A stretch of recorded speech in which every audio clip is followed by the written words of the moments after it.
Yes?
his burden, the man beneath the myth.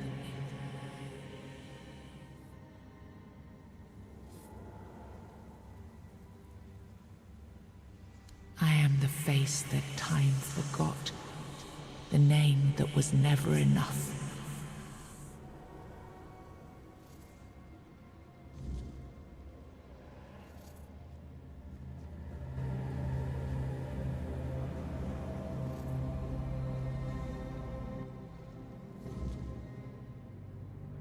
First, you used these people to win yourself a kingdom, and now you herded them here under threat of being stomped to death by giants if they leave or disobey.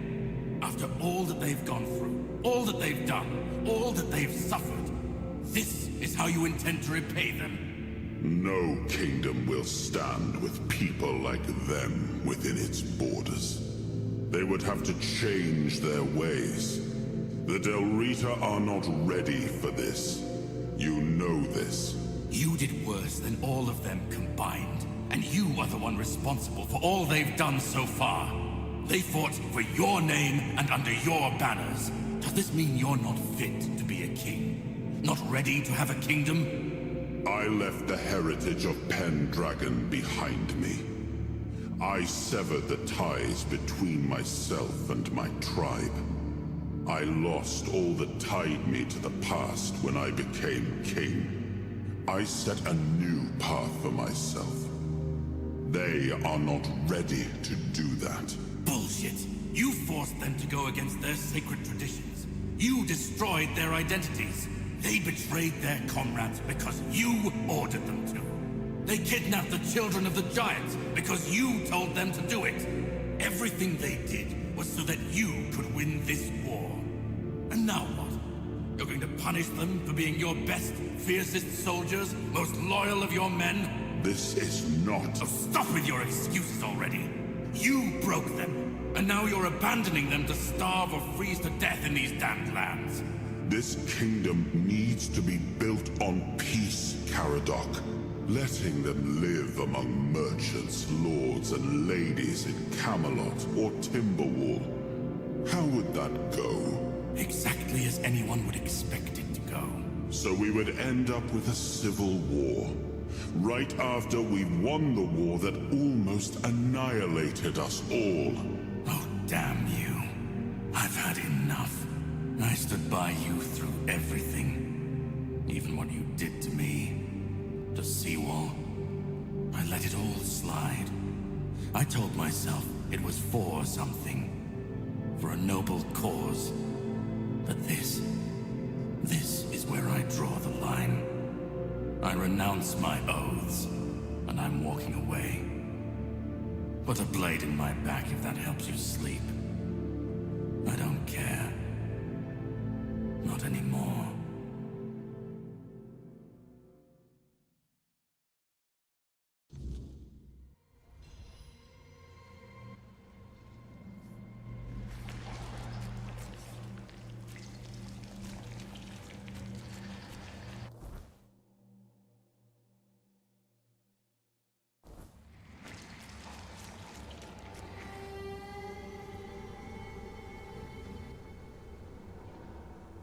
Now I remember it all.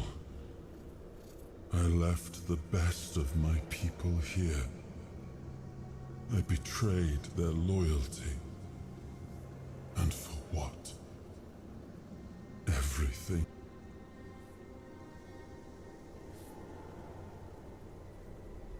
This land, it had a glorious past. But it has no future. There is no way to save it.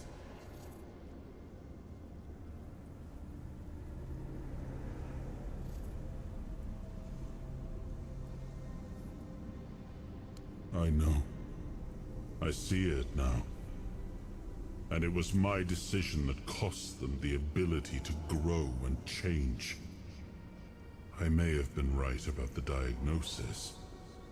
Now I see I could have been wrong about the cure. The tribes helped us win the war. They were fearless and followed every order. They were the most loyal of all. But I left them broken. And after the war, their bloodlust was insatiable. I had to do something. This felt like the only choice.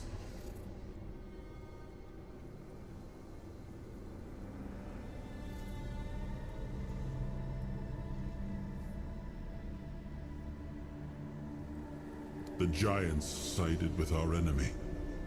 We had to find a way to remove them from the equation.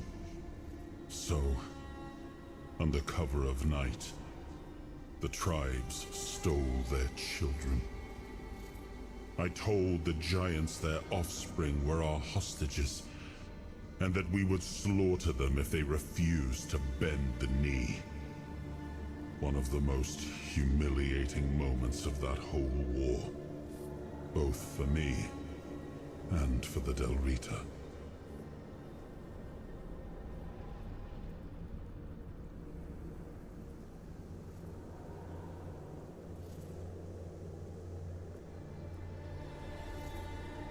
Caradoc had the clearest eyes of any of us. He saw things for what they were, and I think I destroyed that. Destroyed him with all I did. I turned him into this. And now he's only a shadow of the man I once knew. He used to carry hope. Now all he carries is vengeance.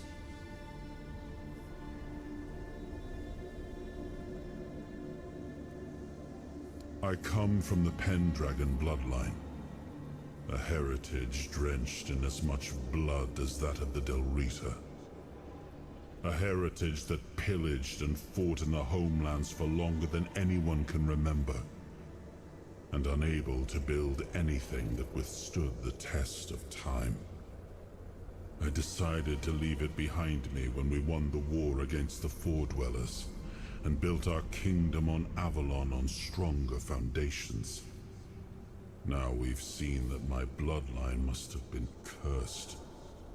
There's nothing left. Nothing worth saving. Nothing worth rebuilding. I gave everything I had to this land. My blood, my soul, my name. And the land devoured it all. I betrayed the ones who believed in me. I cut down the men who fought for me. I turned away from my own blood to build something better. And all I built was another ruin. I thought I was forging a future. I was just extending the fall.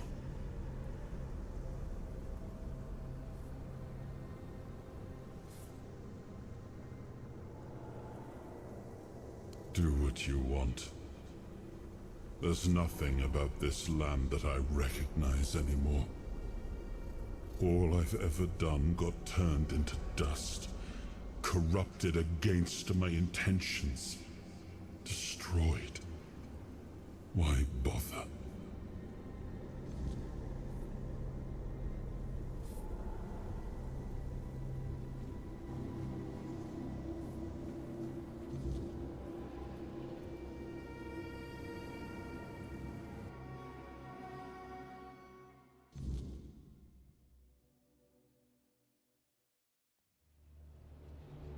Once and future king, you return. Speak your will through the mortal you now inhabit. Is it time for us to awaken?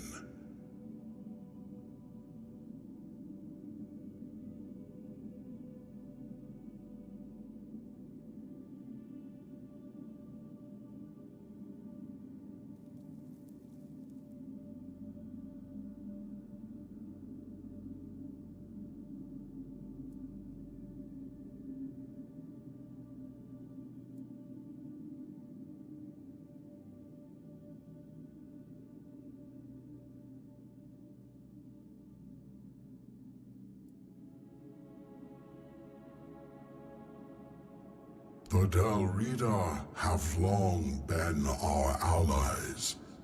Through their eyes, we have watched your kingdom fall into corruption.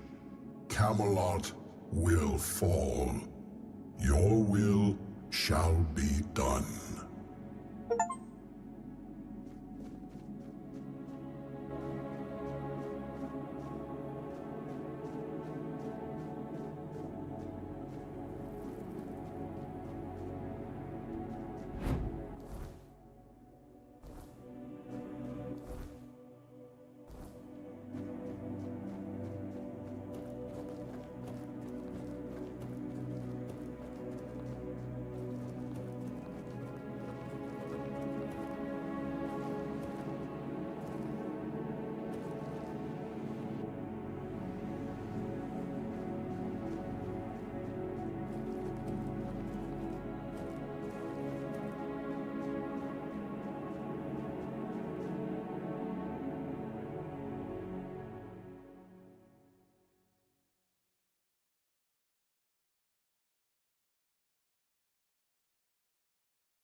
We are ready to begin the moot. We were only waiting for your return, once and future king. You were strong enough to walk the king's thread, and you conquered it. What is your will, my king? What decision have you made regarding the giants?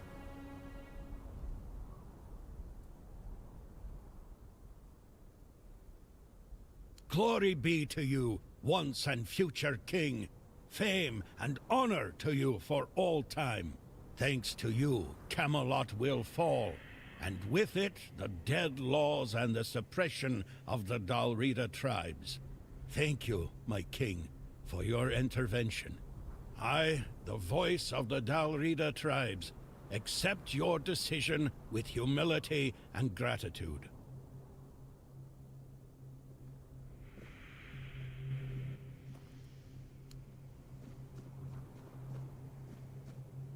Nothing stirs a Volkir's soul more than the chaos of true war. There, we shall be at our strongest. I only hope Camelot's armies have the courage to meet us in the field, instead of cowering behind their city walls and forcing us into some tedious siege. So be it. My plans to rebuild the tribe must wait. But perhaps the Thoid scattered across the land will join our march. I only hope that many of us return home safely. Without Thoid blood, rebuilding a tribe as strong as we once were will be no easy task.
Have a safe journey.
Take that, fool!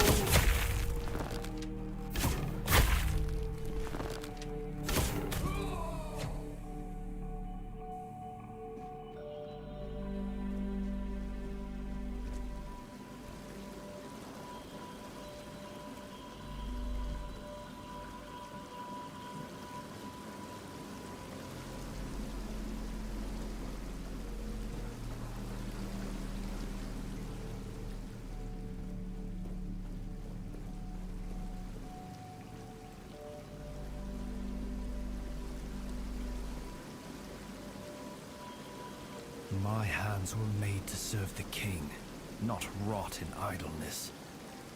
This emptiness, I cannot bear it. I threw myself into nothing, and nothing is what I became.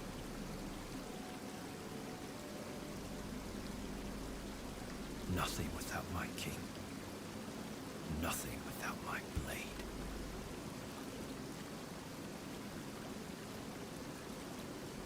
No. Don't speak that name. It's a traitor's name, hateful and vile. Let it be cursed. Let it be forgotten.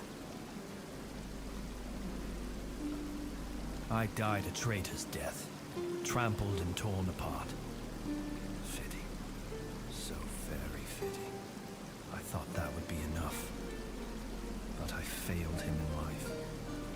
How could one measly death be my absolution? I couldn't. I can't.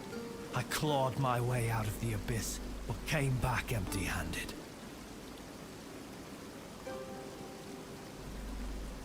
Arthur? No, please. He cannot see me like this. He mustn't be made to look at me. My blade. My erendite, who remained behind. In the abyss. Deep in the weirdness.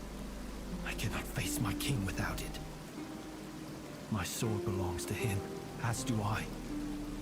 But without it, I am nothing. I cannot kneel before him and offer him nothing.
My name should have died with me.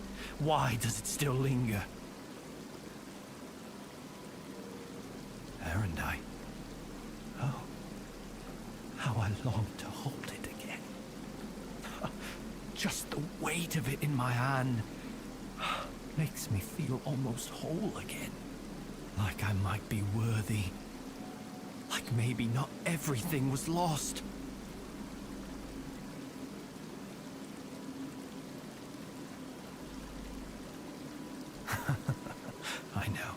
I know I am. But even the dead can serve. Better than the living sometimes. I have nothing to fear, and nothing to lose. The only burden I carry is regret.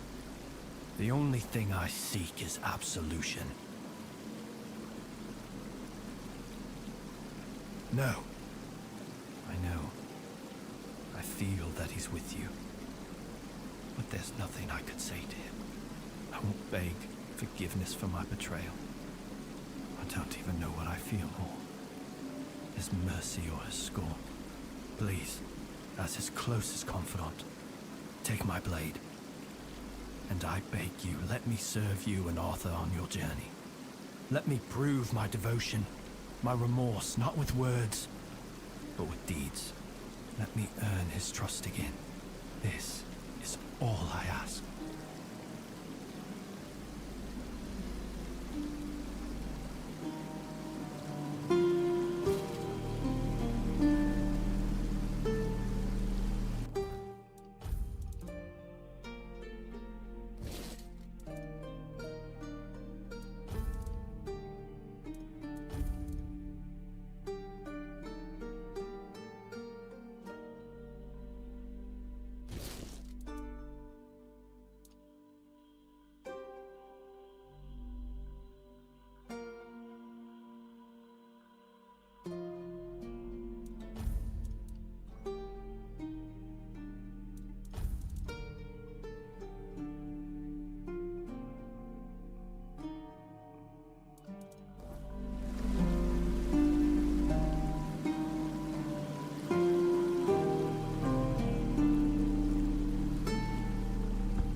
It's an honor to have you among us again.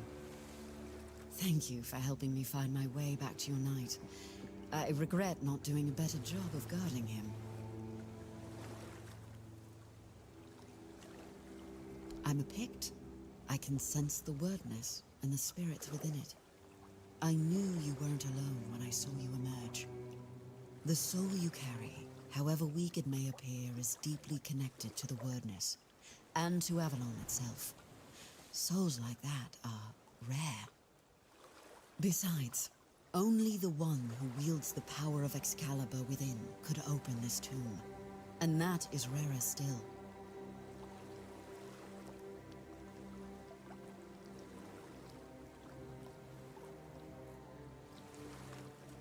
My name is Fianola. I am here on behalf of the Royal Geographers. I was sent to do, well, quite a lot of work, actually. And as useful as it would be, the wordness never blessed me with an extra set of hands. Say, traveler, how would you feel about joining the oldest, most prestigious guild in Avalon?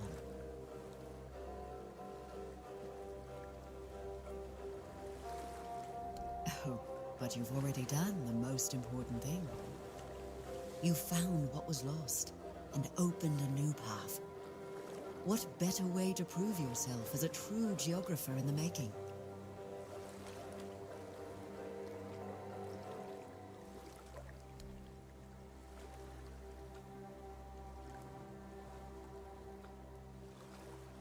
Yet you use our maps, don't you? Our work is vital, but often unseen.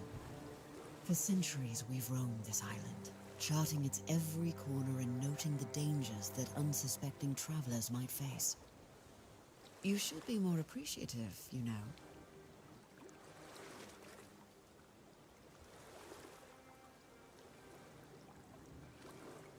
Avalon's nature is ever-shifting, ever-changing. The wordness transforms not only living beings, but the land itself. Some places become unreachable, while others that appear are new to us. And there are those that have been forgotten, waiting to be rediscovered and brought into the light.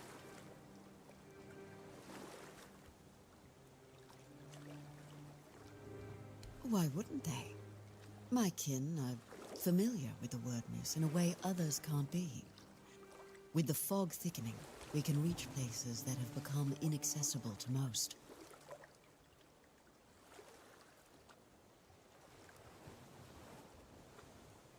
Everything. Our most important mission is preservation of Avalon and the pillars it was built on.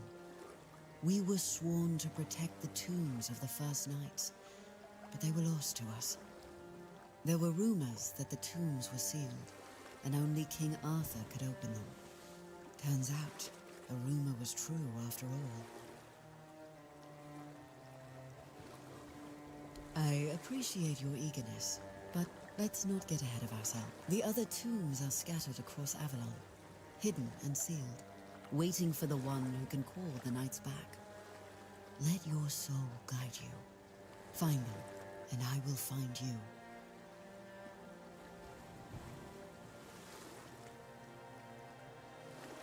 What is King Arthur without his faithful knights? Merely half a legend, if not less. They thrive by his side, and he thrives by theirs. And Avalon's foundations only grow stronger because of it. Sir Lancelot carries centuries of grief, and only serving his king once more can ease it. The road is long, but the next tomb awaits.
We're not safe here.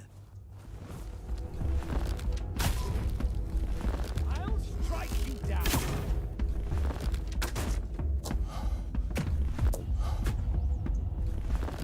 Your armor won't save you.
A visitor. It has been a while since we've had one, hasn't it, my dear Gawain? Will I need to carry the bones of my only companion to his resting place today? Or could it be that this is the day when our souls are finally laid to rest?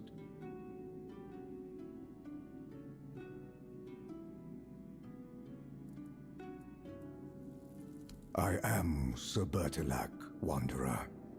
I keep watch over the cursed, restless sleep of dearest Sir Gawain. He is dear to me now, but long ago, I thought little of him. An honorless, arrogant whelp he seemed to me. But when I struck him down, and saw him look up at me in quiet wonder as he drew his last breath, I understood then that we were the same. Both tools in the hands of those with power, afterthoughts in the games they played.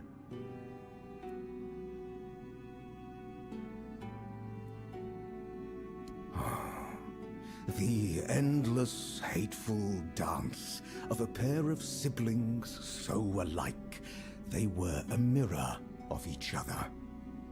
The Lady Morgaine had me believe I was meant to cut short the reckless, unruly ways of her brother's knights, to prove he let them act without honor. She said she only wished to be heard. But as I sat here, forgotten, I came to understand. She wanted Arthur to hurt, as she had been made to hurt.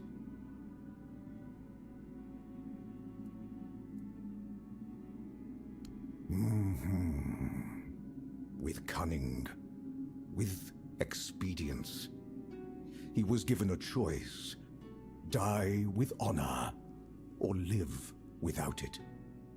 But is a choice truly a choice if its only purpose is deception? Gawain chose life, yet I struck him down. And in the end, he got neither life nor death. Only suffering. And me, the only one left to remember.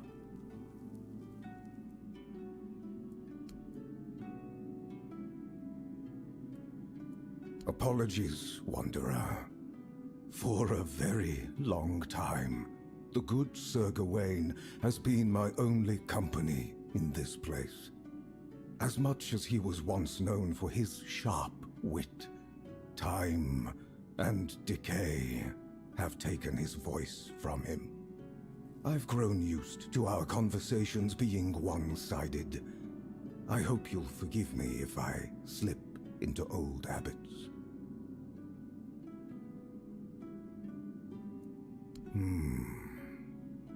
Challenge me, Wanderer. End my lonely vigil. And after I fall, take up my axe. Give my dear Gawain one last duel, and one final death. If you are the one the Lady Morgaine truly meant to punish, then at last we may find our rest. Now, will you fight?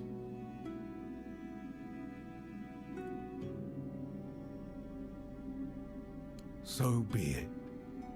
May the one who falls find peace.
Sir Gawain. The knight who gave his life for the honor of his king. He didn't deserve to be forgotten. At least now, he has a purpose once more.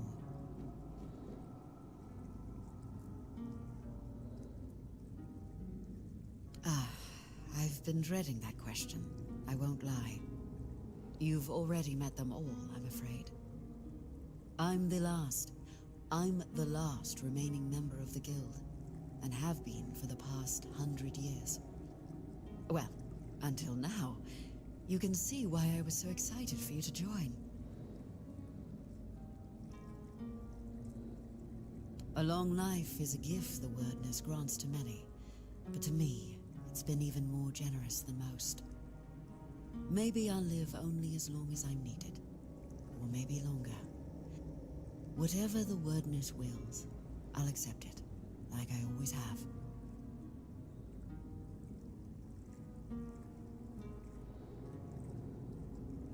It's a bit more complicated than that. The wordness is our fears, our desires, and the mark we leave on this world.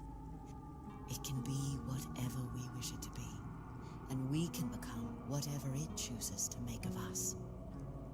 We are part of the wordness, and it is part of us. It shapes us, yes, but we can shape it in return. Not as well as the Foredwellers once could, but perhaps all we need is time.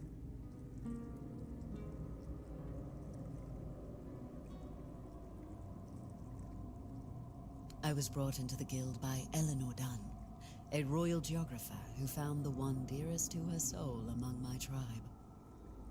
She lived among us for many years, but when her beloved became one with the wordness, Eleanor was allowed to prepare her body for the last rites, yet never truly as one of us. My people accepted their bond, but never her, so she left, and I followed her, as a good daughter should, even if not by blood.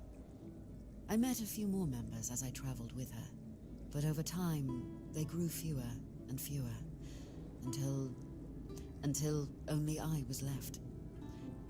But as long as one of us is still alive, so is the guild, and I won't let my second family be forgotten.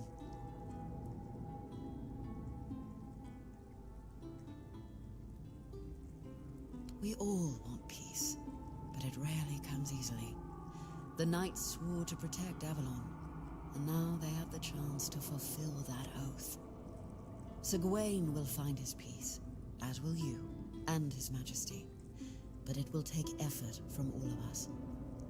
A strong king means a strong Avalon, and for that, he needs his knights. The wordness is like a web. Without strong threads to hold it together, it tears apart, and chaos follows. Every soul wandering Avalon is one of those threads, but the ones who shaped it, their threads are the strongest. King Arthur and his knights once brought peace to Avalon. Their very presence helps to calm the turmoil, even now.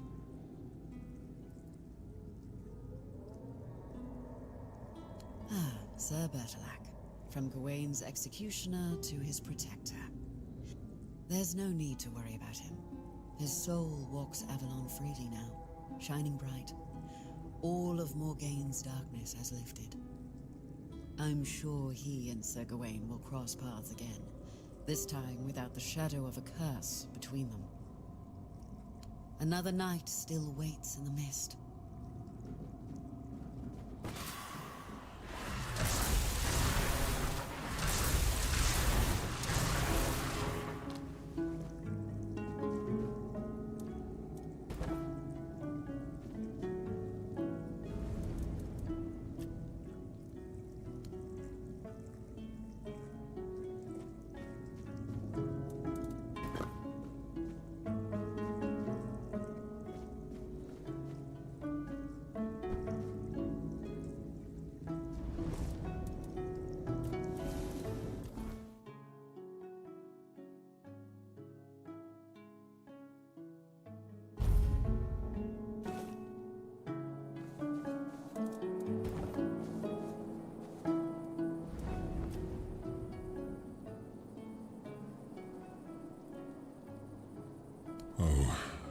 Lancelot.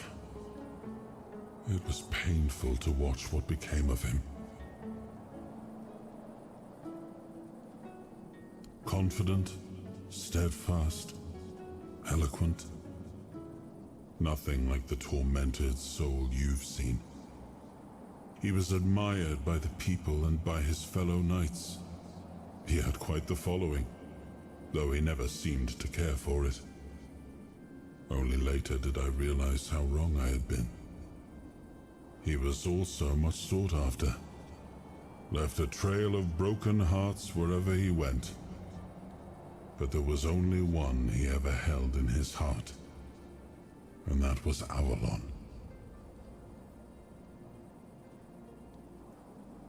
I always believed Lancelot to be honest to a fault.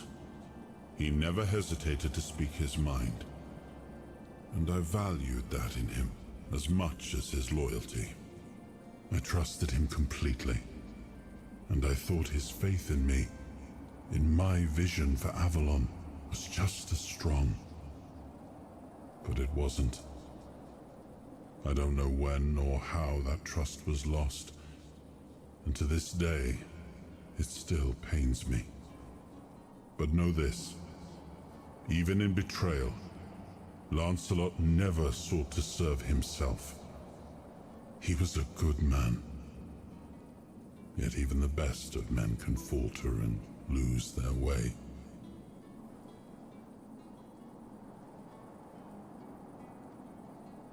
I forgave him long ago. What saddens me is that he still cannot forgive himself. But I understand why.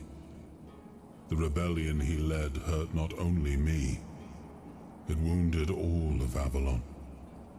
And Lancelot always hated senseless bloodshed. To be the cause of so much suffering, perhaps fighting by our side will finally bring him peace.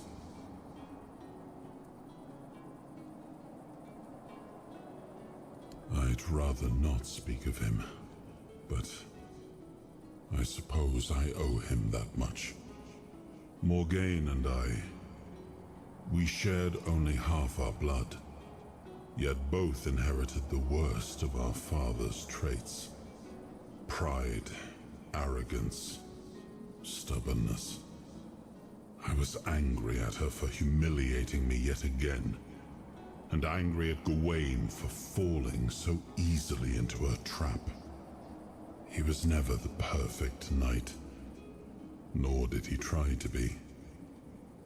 But he was brave and bold, and he didn't deserve to become a pawn in our quarrel.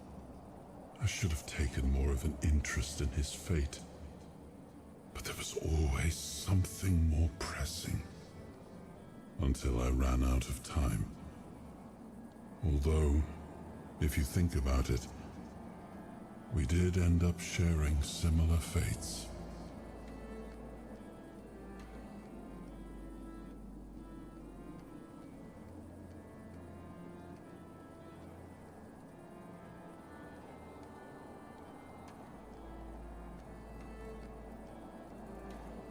Much the same. He was a fierce warrior, determined to win at any cost. I watched him closely, and I found him too consumed by cruelty. That is why I chose Seawall and Palamedes as my closest confidants, not him. Yet this Galahad still seems devoted to Camelot and the old ways, and he remains just as fierce.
Did the trickster play us for fools?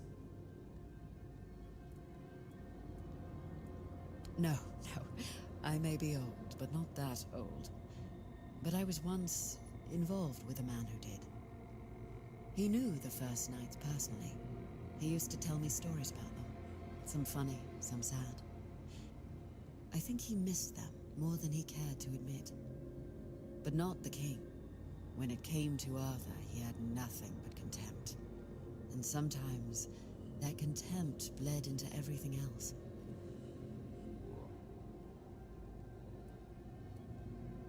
Oh, so you've met him. Oh, of course you have. I should have guessed. You brought back His Majesty, and he is the center of Caradoc's very existence. Ugh, he's such a miserable sod. I'm sure he knows I'm around, but I'd kill for him to just come and say hello.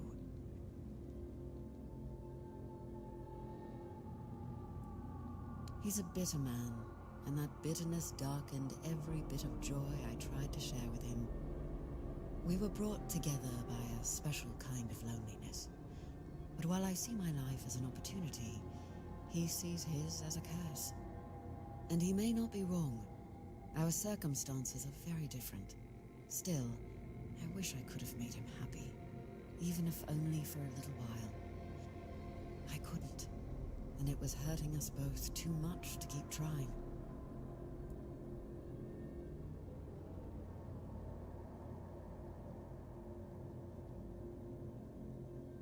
Well, you've seen it for yourself. He wasn't your average knight. He was always praised for his cunning and his devotion, both to his fellow knights and to the realm. But he was also a clever man, always thinking ahead. I suppose one lifetime of battles is enough for some. If he wishes to be left in peace, who are we to deny him?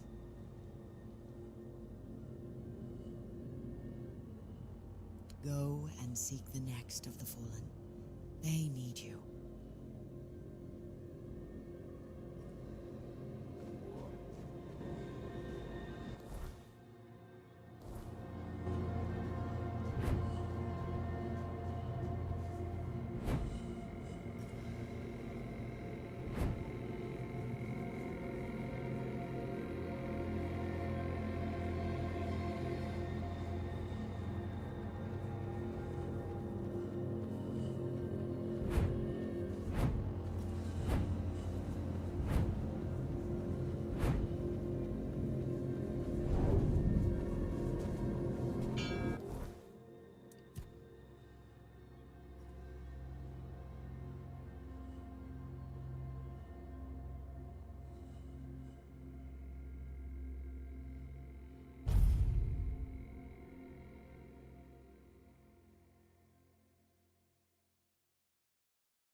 made a big mistake.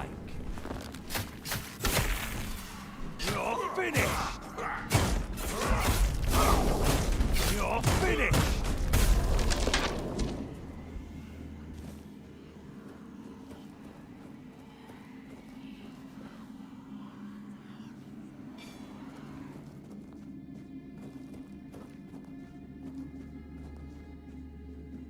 It is you.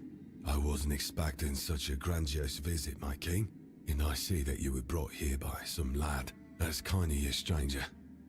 But you'll have to pardon the mess. These halls ain't fit to welcome a king, nor the one who bears him within. Ah, right. Sometimes I forget that not everything's as clear as it once was. Truth be told, I tend to lose sight of a few important things myself. But to the point, my name is Gavonin. I'm a craftsman, a blacksmith, and the keeper of this place. The pleasure is mine, kind lad. And your grace, of course. This, kind lad, is the tomb of the knight who never came. There was once a grim legend that claimed this tomb was built out of fear. Fear of an ancient curse Morgana cast upon Arthur. She foretold that all the great knights who were denied the king's favor and honors would rise at the end of days as an army of the dead. They would march on Camelot, seize the capital, shatter the Round Table to dust, defile the royal relics, and from the ruins, forge a kingdom of their own. But those are just stories from the old days.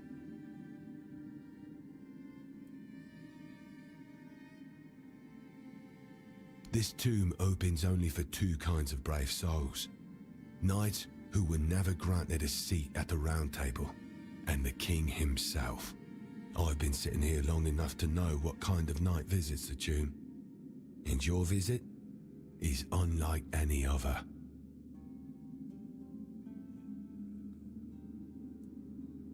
No, I would cease to be. I'm bound here by an oath I made to his grace. The one who now dwells within you, but is perfectly fine. It is my home, and so it shall remain for all time.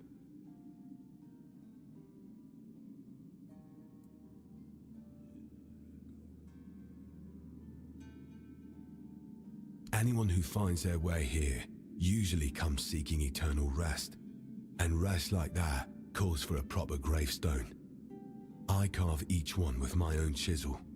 They also bring battle-scarred equipment. My hammer mends what needs mending, so it will serve them well in the land of the dead. And the dead? Well, they need a keeper. Someone to watch over them when unrest stirs. Believe me, those who chase glory in life don't always lie in peace.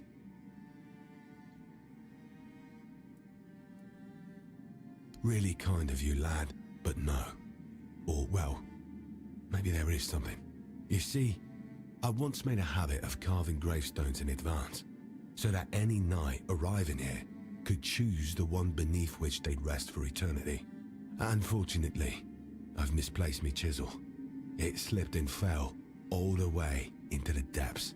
Clang, clang, clang. If you could find it, I would be most grateful.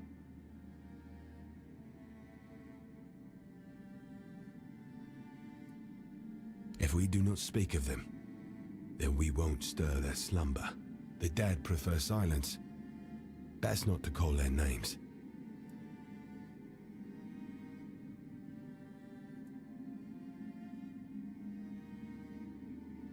Aye, fewer nights these days, and even less knighthood to speak of. No wonder that so few of them come. Such are the times we live in. Hope you find something worth your time.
him!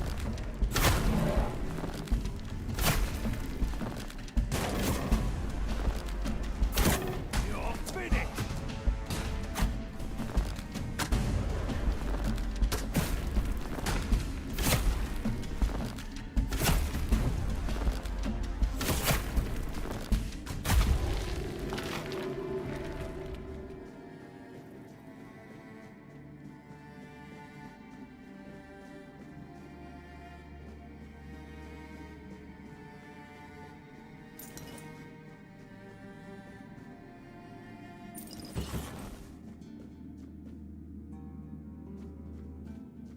You kept us waiting.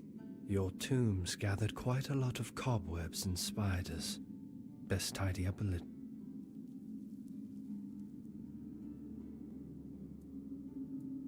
Ah, of course. Of all the forgotten knights who never came, you stand closest to the king. When you finally join us, you'll tell us what it was like to hear his voice, to share so many battles by his side. I won't deny my envy, but in death, you'll be our equal. And then we'll speak as comrades.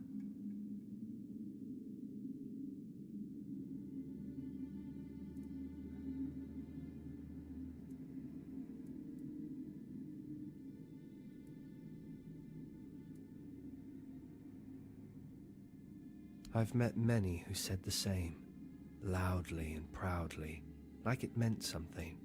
Their bones now line forgotten crypts, still clutching that same bold promise. Sooner or later, you'll find yourself on my side of existence.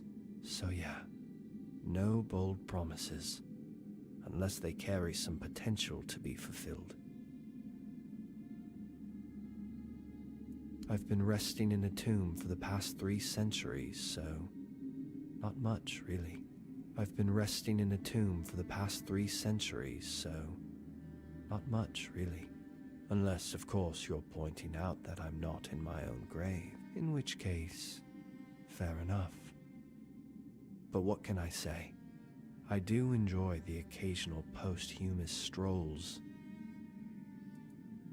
I came to this tomb of my own accord, as did many of us. I knew our time was drawing to a close. The gates opened, and so I entered. I had a few words with Govanon and then headed to the crypt prepared for me. With my own gravestone on my back, I treated it as my penance.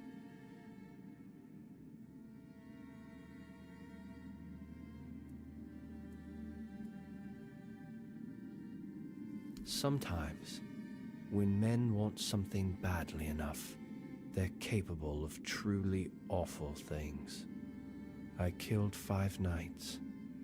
Each one stood higher than me in the race for a seat at the round table. 4 I cut down during a tournament. The last I drowned in a river. He was drunk as a skunk, didn't even comprehend what was happening. Quite the burden to repent for, wouldn't you say?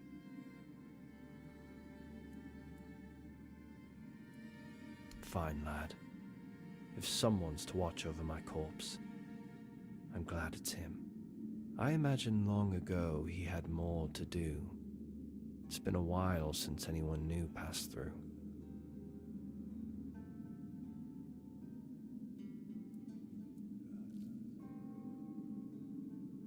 I see.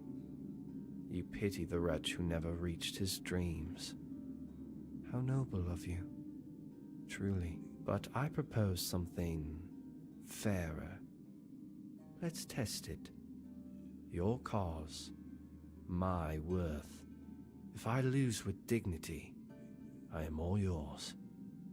If you still consider me a good candidate for service, but if you fall, then you'll lie in the tomb that's been waiting for you since before you drew your first breath. So, what do you say? Splendid.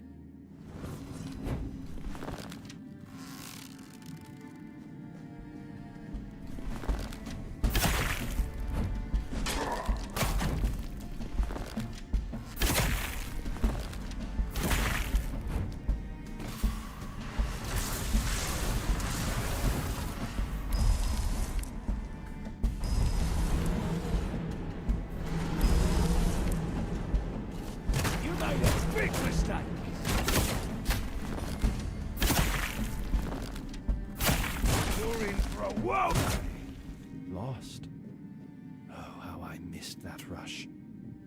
As I promised, I'll serve the two of you. Here is my oath. I shall be ready to fight at your side whenever you should call upon me. Thank you.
Welcome, Your Grace.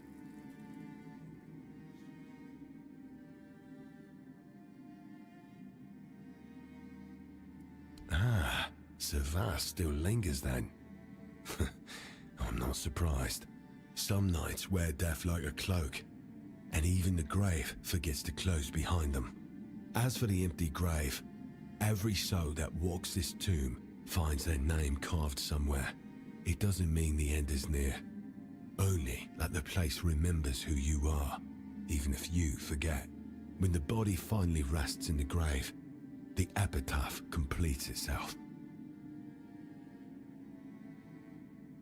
Step carefully.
Your Grace. Hope you find...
Your Grace, and hope you...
Welcome, Your Grace.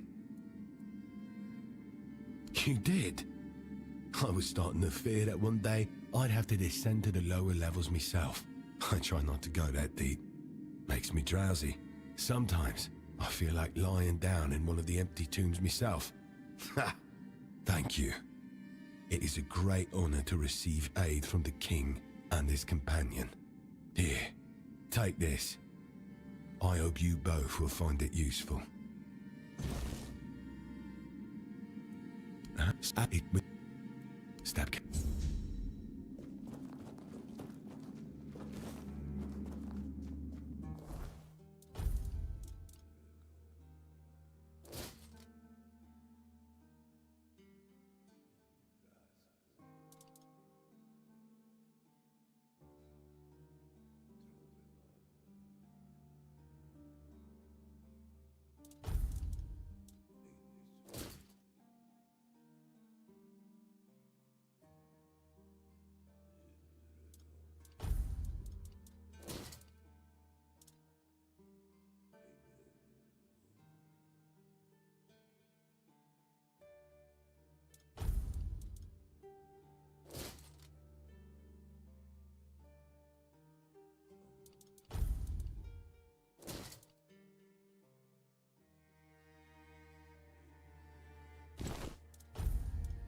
It must be hard to be denied what you believed was your destiny.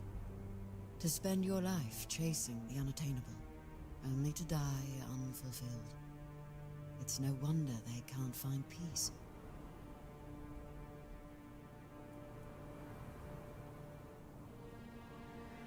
There is a grave ready for all of us somewhere.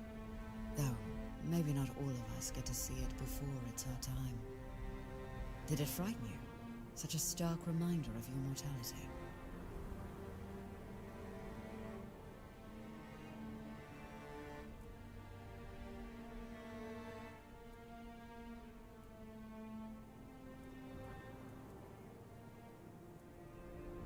Why? Not your kind of company? Don't worry. I doubt anything could make you. You'll rest where you choose, or where you fall. Some souls are meant to wander longer, to carry the stories forward, rather than be buried with them. Whatever you decide, I'm sure Avalon will remember.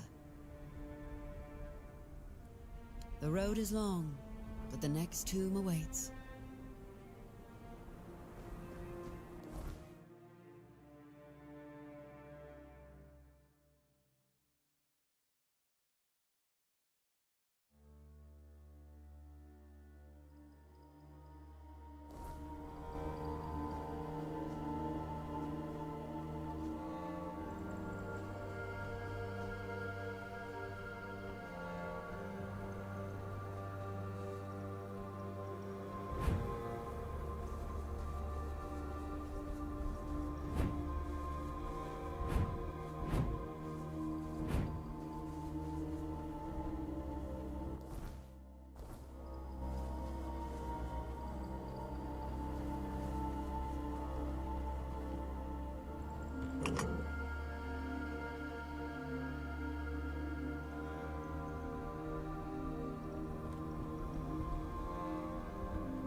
yet!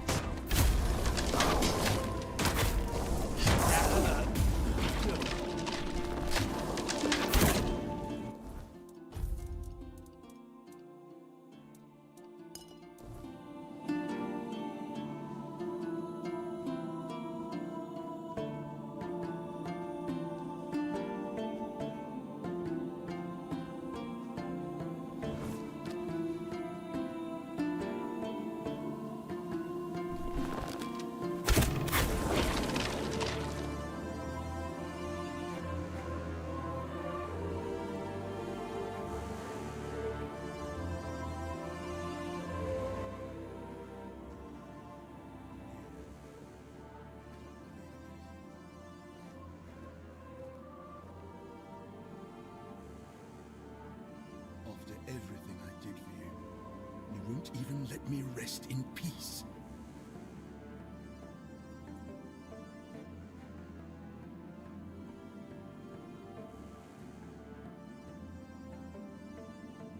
I swore to protect him until the day I died, and I did. I don't feel obligated to serve him anymore. I earned my rest.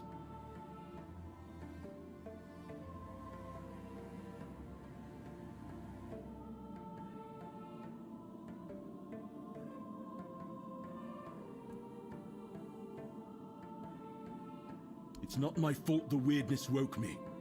And I know exactly who to blame. The one who kept coming back, growing stronger, and ruining our peace. Let me speak to him, young one. Galahad, my friend, we come to you in our hour of need. It wasn't enough to tamper with immortality on your own. You had to drag us into it too. Do you know, it was only after I died that I understood what you'd done. Becoming a Four-Dweller, Arthur. Really? I've always valued your counsel, Galahad. But we were losing the war, and you were no longer at my side. I had no choice but to try becoming as powerful as they were. Nonsense. There's always a choice. And you have made the worst one. How could you fraternize with the enemy? Go against everything we fought for? You're right. I wasn't there. If I had been, I'd have beaten you to death with my bare fists before letting you follow the advice of that old charlatan. It was my choice, not Merlin's. Keep telling yourself that. I know the truth. I always knew the old man was a manipulator. And you had too much on your shoulders to see what he was really doing. I respect your opinion, Galahad. I only regret that we meet under these circumstances. As do I. So, what now? You're taking my remains for a little trip. And I'm supposed to serve you again. Not that you're giving me a choice. If you take me from this place, my essence will be bound to your will. I never really had a choice, did I? The war, your transformation. It would have happened with or without me. Probably, yes. But now, at least we can see it through to the end. Do what you want. It's not like I have a choice. This will be the last time you hear me fully aware. Then, is there anything you want to say to me, Galahad? Just one thing. May the weirdness take you, traitor.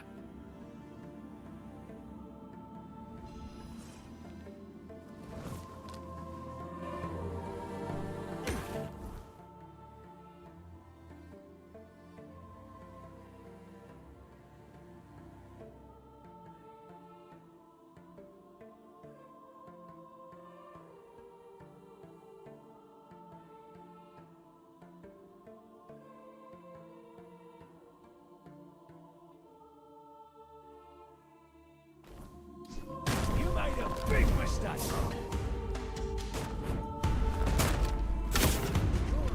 Making me angrier!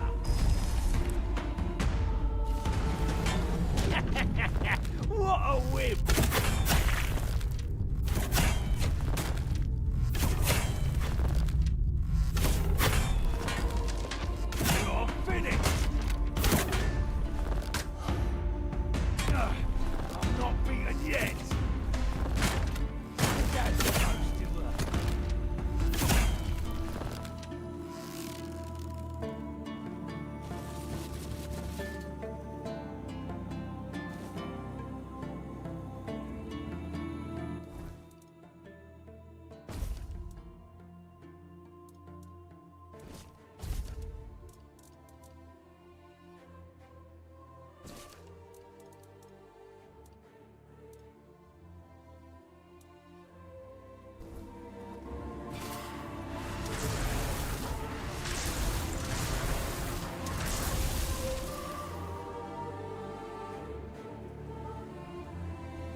And so, it is done. Now everything rests in your hands. Their souls, and the fate of Avalon. There is.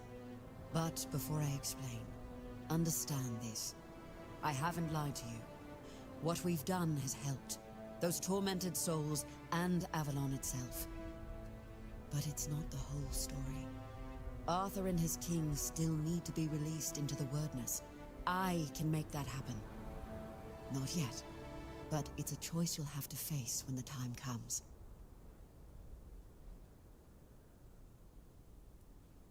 Nothing. Avalon will go on, as it always has. But ask yourself, is that the right path? Should people live in fear of the Wordness, generation after generation? Should they carry on, haunted by an incomprehensible threat?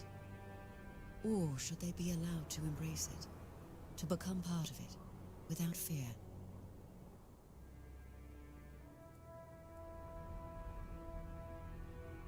No, I want them to be more. My people may be close to the Wordness, but even we aren't immune to its more violent moods. What I want is for the people of Avalon to embrace the Wordness, and for it to embrace them in return. Arthur and his knights are the pillars of humanity in Avalon, and His Majesty's soul is unique, part human, part Four-Dweller. It's the best combination we could hope for, if we want to survive here. Releasing their souls into the Wordness would leave a permanent mark of humanity on this land. The Wordness wouldn't see us as intruders anymore, but as part of itself. Arthur and his knights worked tirelessly to make Avalon ours. This is their chance to finish what they started.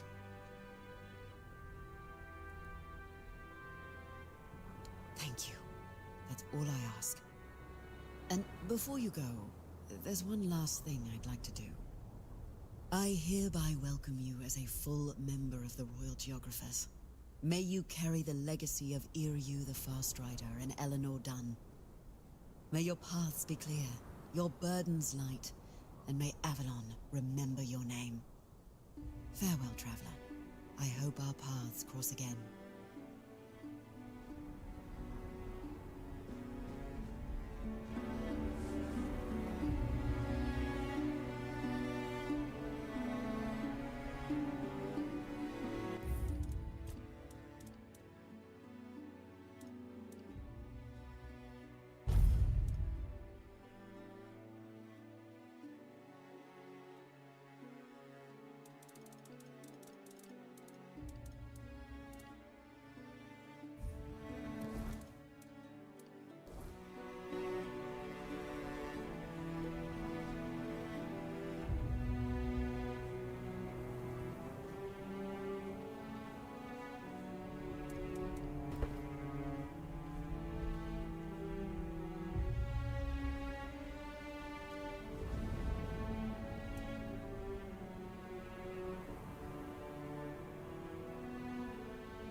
Galahad.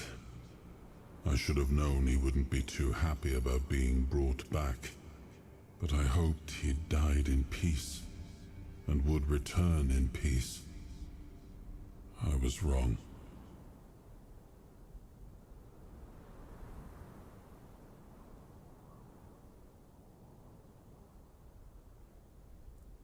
War isn't a time when you can afford likes and dislikes. Galahad was a great warrior. He made decisions no other commander dared to. But would he have been a good leader in times of peace? I doubt it. That's why news of his death in battle came as a relief to me. Men like him, once they gain momentum, are nearly impossible to stop. In that regard, he and Galahad the Pure were quite alike. He led a dangerous expedition, one of the most important of the Age of Conquest. Had it succeeded, the war might have ended much sooner, but it didn't. And so the fighting went on. After the war, I had his remains recovered and this tomb built. Over time, he came to be seen as a noble martyr. But who he really was, well, you've seen that for yourself. I regret the fate he met. Let's make sure his sacrifice wasn't in vain.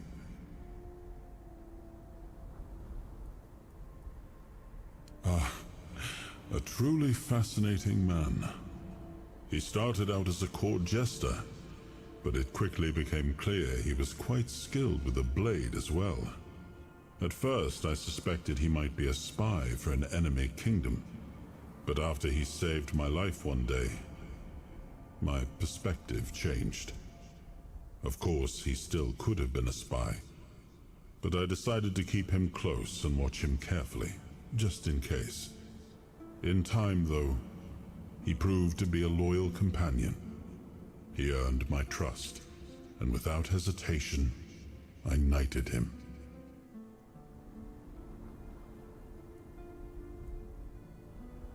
Well, it didn't surprise me much. That was Dagonet through and through. He always spoke his mind, caring little for what others might think, even when it was my judgment he questioned. Only he and Palamedes ever dared to speak their minds openly in my presence, without fear of giving offense. Dagonet was decidedly less diplomatic than Palamedes, but it was precisely that honesty I valued in them both. Besides, from the start, he had a rare gift for foreseeing how things would unfold. I dare say, he even managed to make me laugh one last time.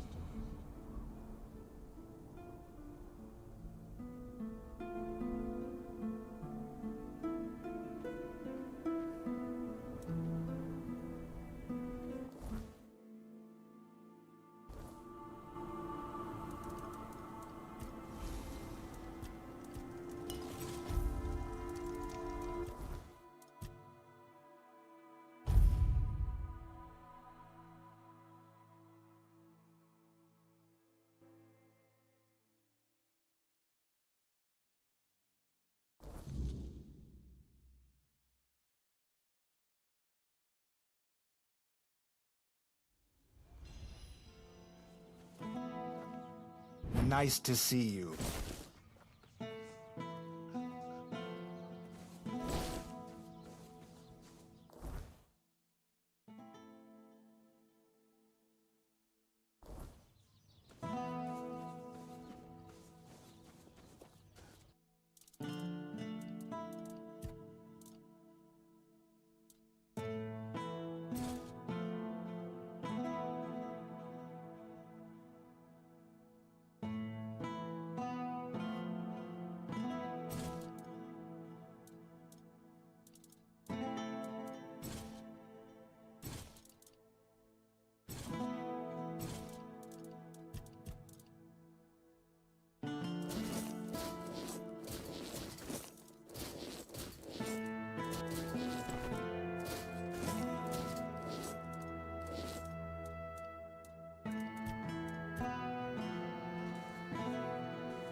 Oh, hello there. Hello again.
So, you finally made it. Took you long enough. I hope you're ready, because this is it. The beginning of the end.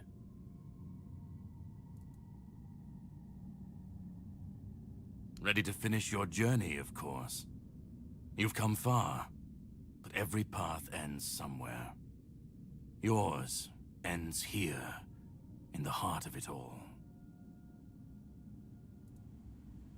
Philosophically, not you specifically, but someone like you.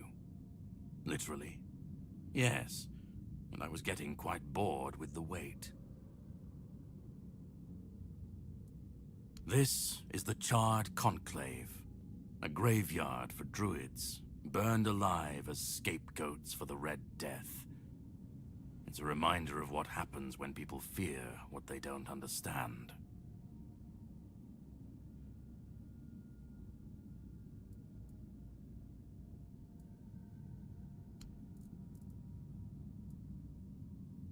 They spoke out.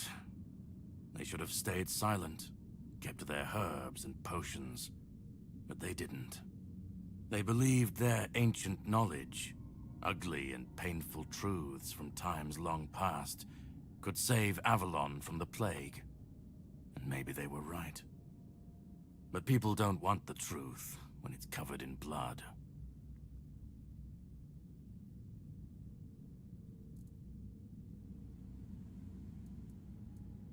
Cruel rituals, sacrifices, hard choices in search of real results. They called it wisdom, knowledge gleaned from the weirdness itself. But to the people, everything they did was unnatural, costly, and frightening. The druids believed their results would justify the costs. They thought Avalon would see them as saviors. But the people didn't understand, and fear turned to fire.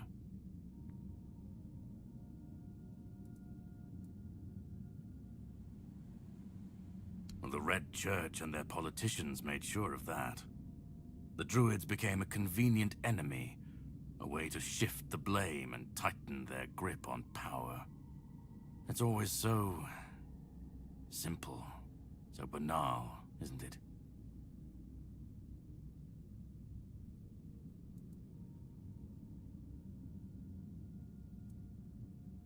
Well, death doesn't always mean an ending.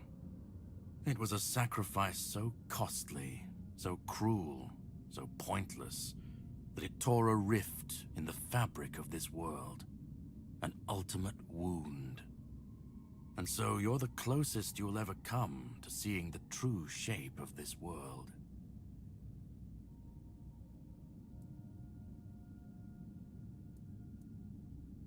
To greet you. I was once where you are now. A knight with questions, searching for answers. That search led me to this place. And here I found my answers. Now it's your turn. Well, first you're going to meet my former employer. We don't see eye to eye anymore, but we both realize that our collaboration yields results, as shown by you being here. He'll try to sugarcoat the hard truths I've been telling you from the beginning, spin them differently. Never mind. Why waste time here talking about it when you're just a step from the end? It's best if you just go forth and see for yourself. Just remember, this is the point of no return. Once you step through, there's no going back. But if you've come this far, I suppose you already knew that. Go on. He's waiting for you.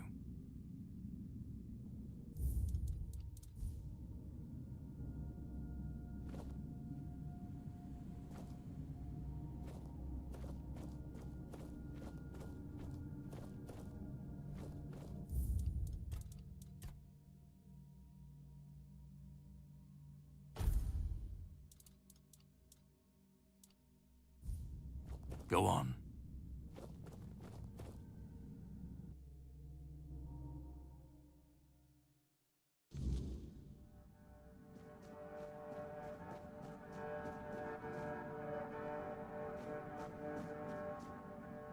last we meet. I've heard much about you, your choices, your determination. Caradoc isn't easily impressed, but he was impressed with you. Few dare to seek the truth buried in Avalon shadows. Fewer still make it this far. I was the first. Caradoc followed when my brethren burned and the tear opened. And now, here you are, a truly rare and joyful occasion. Oh, forgive my lack of manners. I am Orin, the last apprentice of Merlin, and the last archdruid of Avalon. I've carried the weight of this land's secrets longer than I care to admit. But names mean little. What matters is the task before us. What lingers here, it's older than Avalon, older than anything we know. What you see is the beginning of weirdness itself. Its purest form, raw potential, unshaped by anything but its lack of boundaries and limits. Beautiful, isn't it? Oh, precisely the opposite of what Caradoc wants. I want you to help me resurrect King Arthur, properly this time.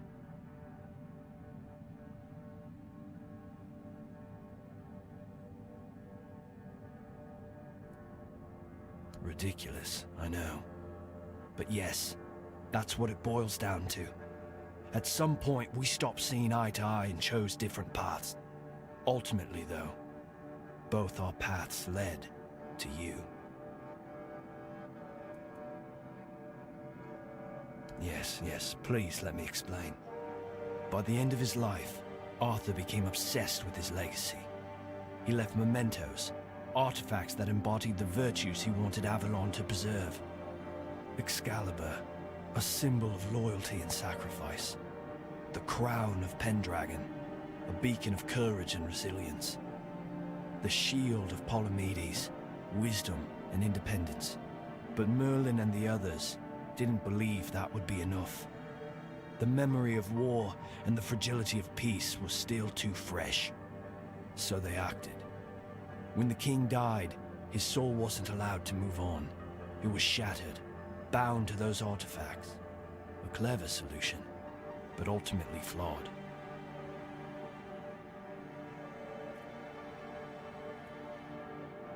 They feared losing what Arthur represented more than losing Arthur himself. They thought the king's essence would endure if bound to his relics.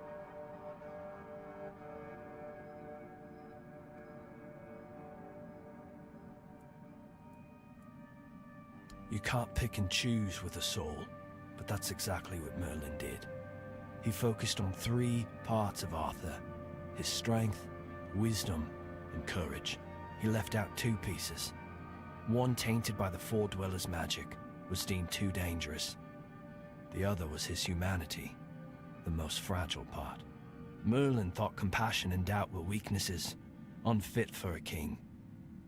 Without them, Arthur became hollow. A king with power, but no heart. That way, Avalon's greatest failure was born.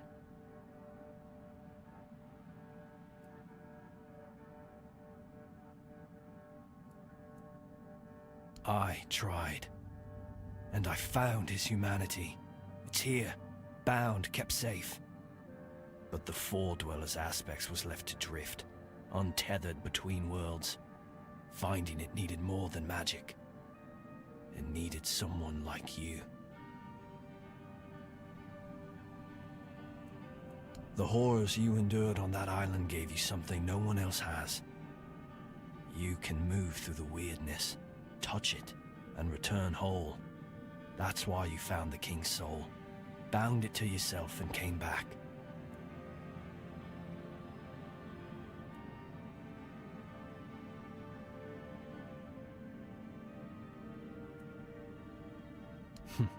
You flatter me. No, I couldn't have predicted all of that. I merely nudged the Red Church in the right direction and asked Caradoc to assist where I couldn't. I can see you're still doubting me. I want to bring back our king, whole and complete. I want him to lead again and safeguard Avalon's future.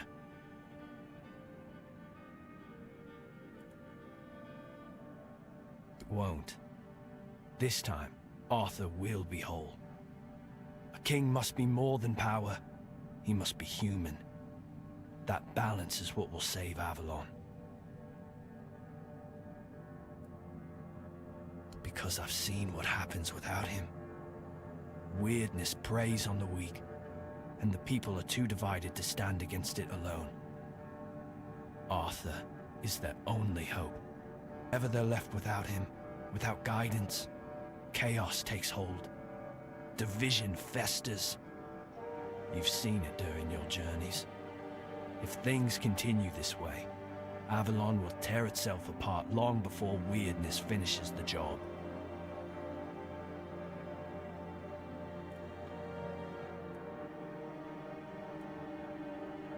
They will follow him. That's what people do. When weirdness comes to their doorstep, they'll beg for a savior. And Arthur will answer the call. Help me bring the king back, whole and complete. That's all I ask of you. Now you need to go further. I made my case. Please keep in mind what I told you. This is the only way for Avalon to survive.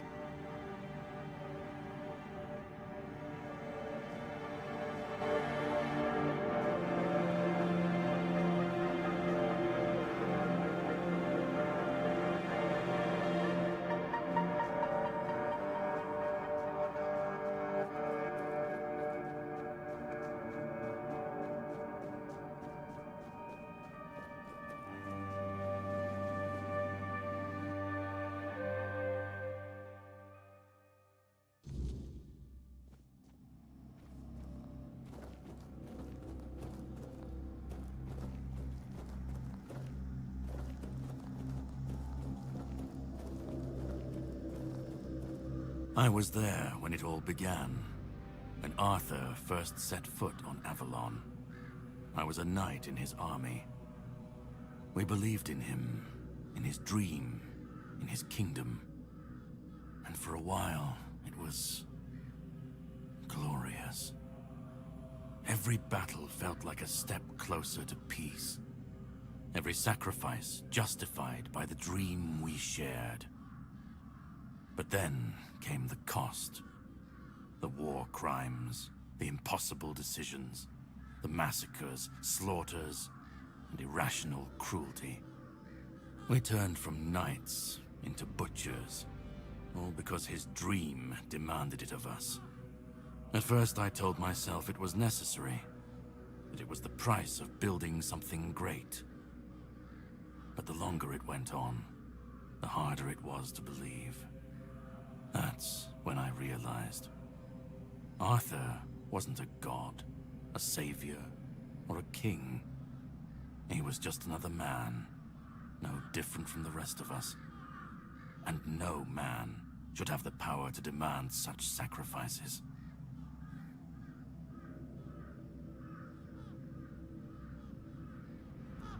But do you understand why I want it so much?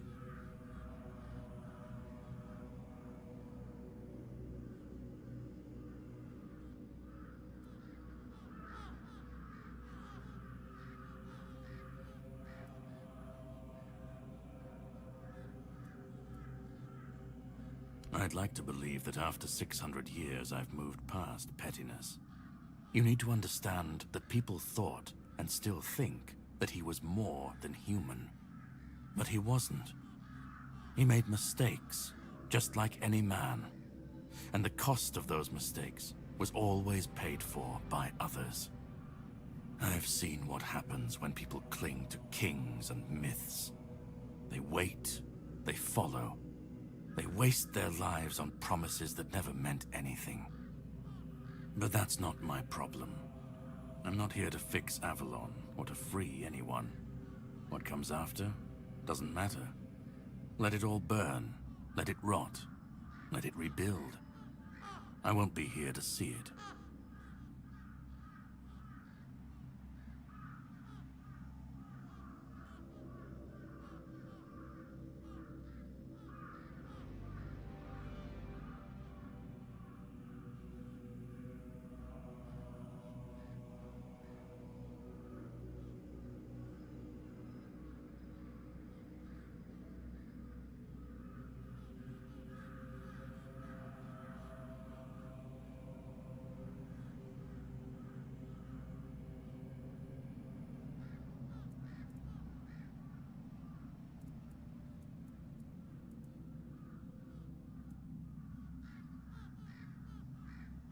Let them stand, let them fall.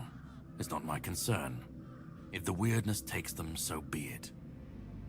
At least it won't be another king's failure. Another lie propping up a dying world. It'll just be what it is.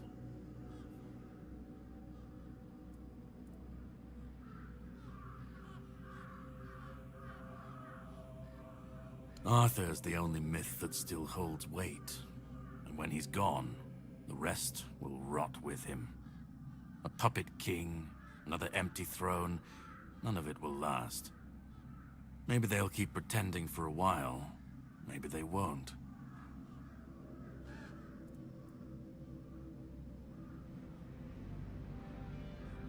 And call it chaos, call it freedom, I don't care. Let them rise, let them fall. Let them tear each other apart. I just want to watch it all come down. To see the last lie collapse under its own weight. What comes after? That's for the ones still standing to figure out.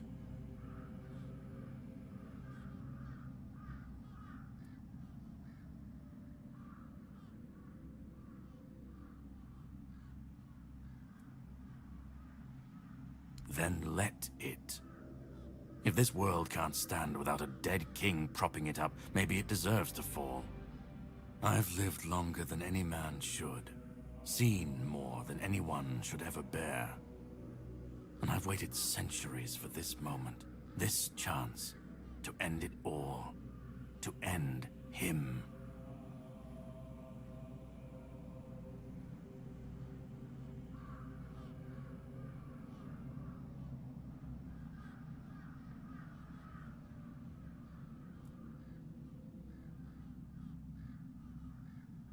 Orin's a druid.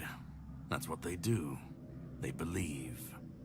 They believe in myths, in symbols, and some of them believe in saving Avalon.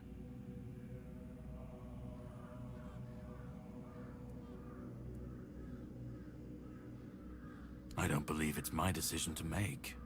Not Orin's, not Arthur's, not mine.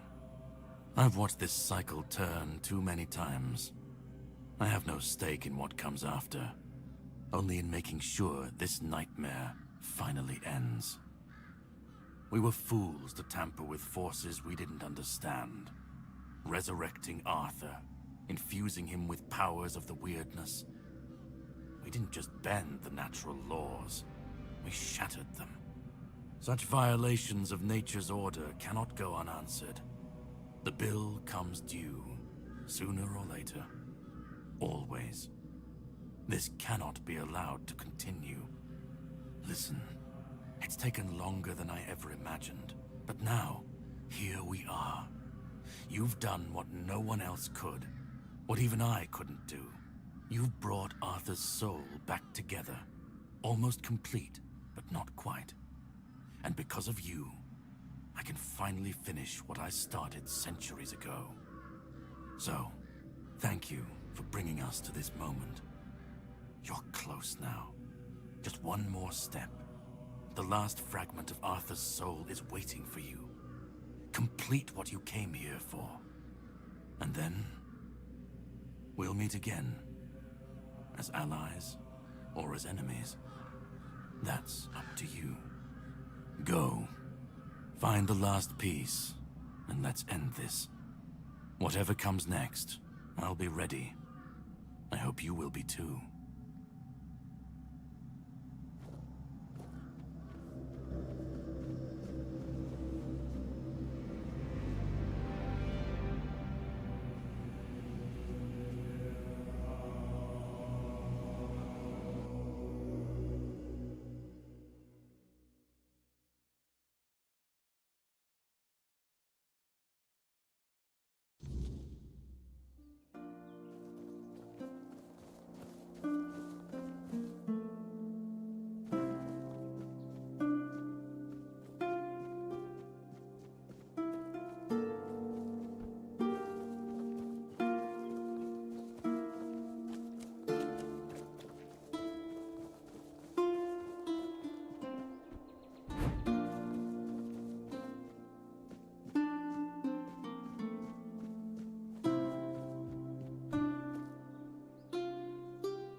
You've come.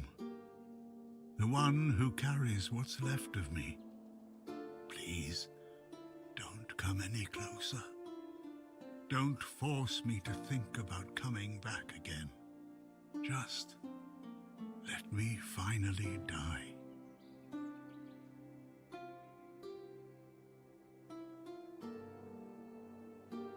Because I've had enough.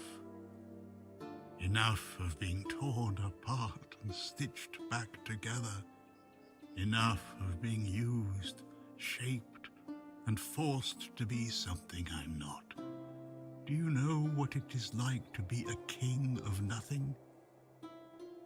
To see the people you swore to protect suffer because of your choices?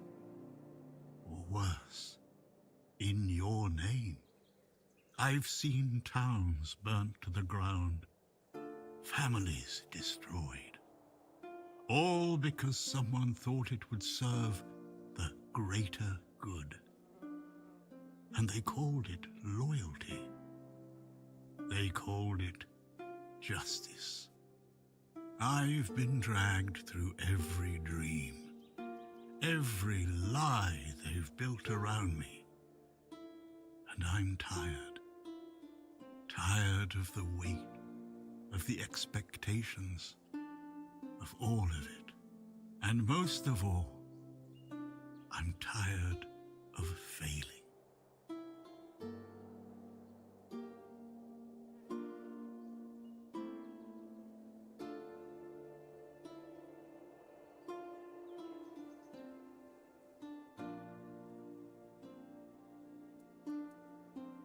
Orin wants a king, not me. He doesn't see the broken man behind the myth. He sees a symbol, a weapon to wield against the weirdness. But symbols aren't people. They're empty. And the more they're used, the more they hollow out the one who carries them. That's all I've ever been to Orin and the Druids. Do you know what it's like to be a weapon? To be forged, sharpened, and thrown at every problem?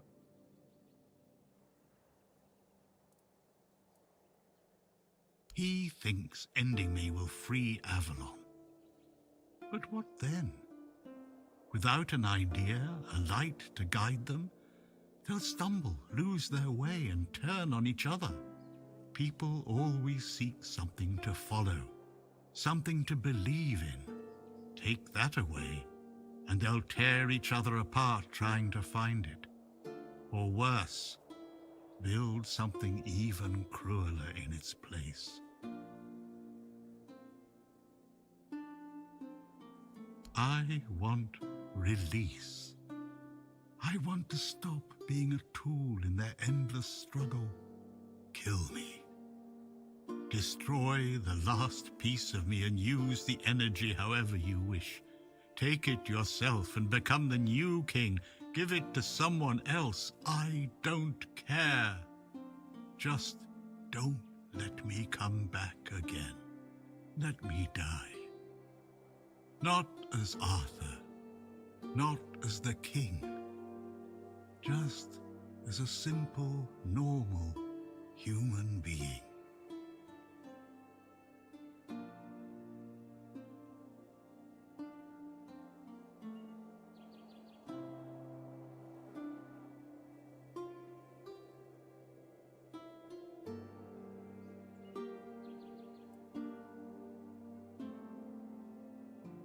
Isn't that what you've been doing all along? Carrying what's left of him? You've already taken up the humanity I was meant to represent. Doesn't that prove Arthur doesn't need me anymore?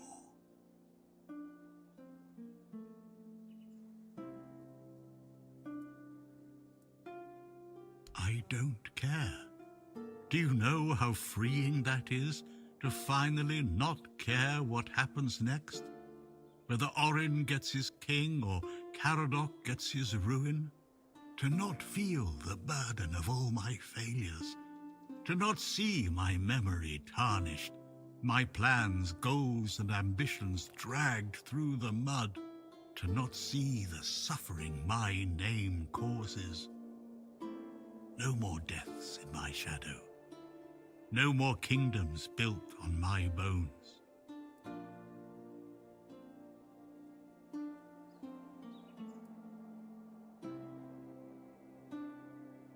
Another way?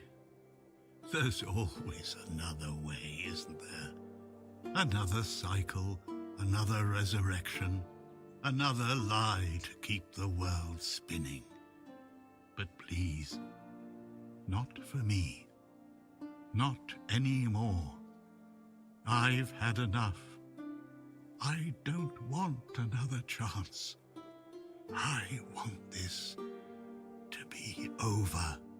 Do what you think is right. That's all I can tell you, because whatever you decide, it will finally be your choice, not mine, not theirs. And that's the only thing I've ever wanted. You hold the choice. I don't care who you side with, Orin, Caradoc, or no one at all. You have all of my soul. Use it. Take it for yourself, or give it to someone else. I don't even want to know. Do what you will with it. Just let me go. Let me finally rest. Let me die. Please.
Help me bring the king back, whole and complete. Now you need to go. I made my case. Please keep in mind what I told you. This is the only way for Avalon to survive.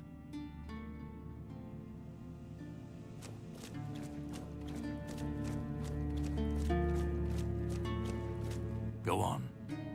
He's waiting for you.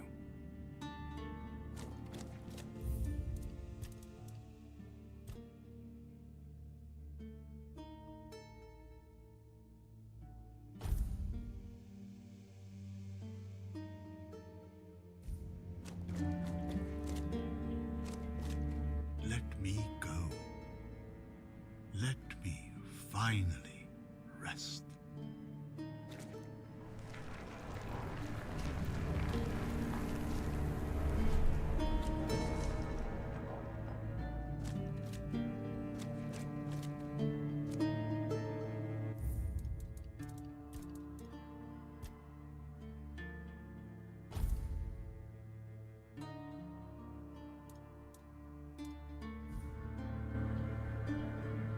You carried a dying king across the bones of a dying world. Now you stand before what started it all. An idea. I am the reason there must be an ending. I do not guide. I do not judge. I exist so that something can be chosen. I do not offer meaning. I require that one be made. You have brought all things to their conclusion. Now, decide what must remain. Choose, and let the shape of the world follow.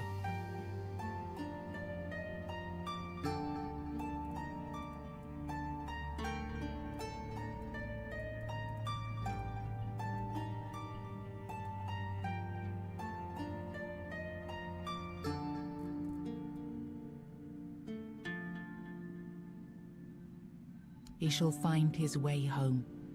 The tear between the worlds shall close. You will vanish into the story you chose to restore. You will break the frame, and what follows will not remember you.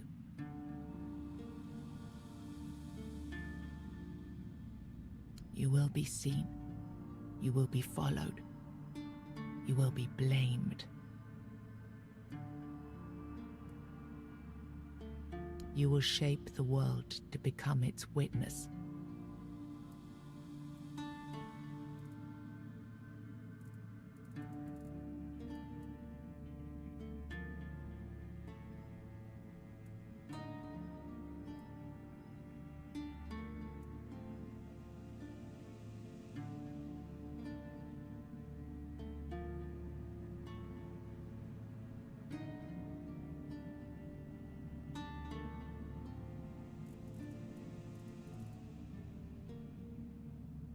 Then the prince will ascend and return to his mother. The heart shall cease its bleeding.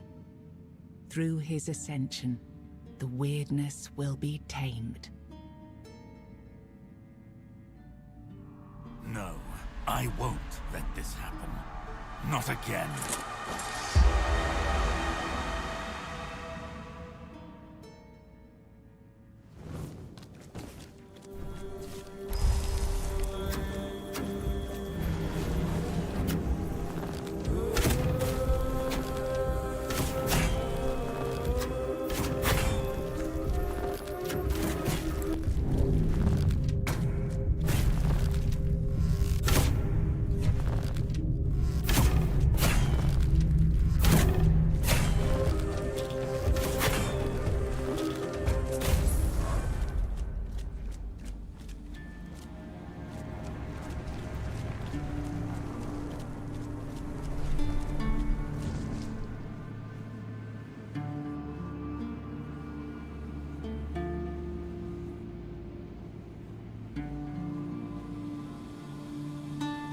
You uncovered the truth buried in the weirdness and used it to return Arthur to where he truly belonged, ending the cycle and securing Avalon's future.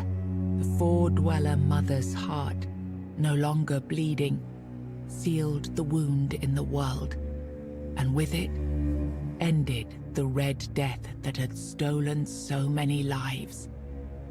And so, the legend of King Arthur began to fade. In its place grew a stronger Avalon, where the weirdness was no longer feared, but understood. With One Eye and Captain Brandon working side by side, the South found a peace it hadn't known in years. The roads stayed open, the fields were guarded, and the people finally felt safe. No longer bound to Camelot or the Knights of the Round Table, it became a land ruled by its own people on its own terms. The men here stayed in Kuanacht, but Yvain failed to rally the minds and hearts needed for his Grail quest.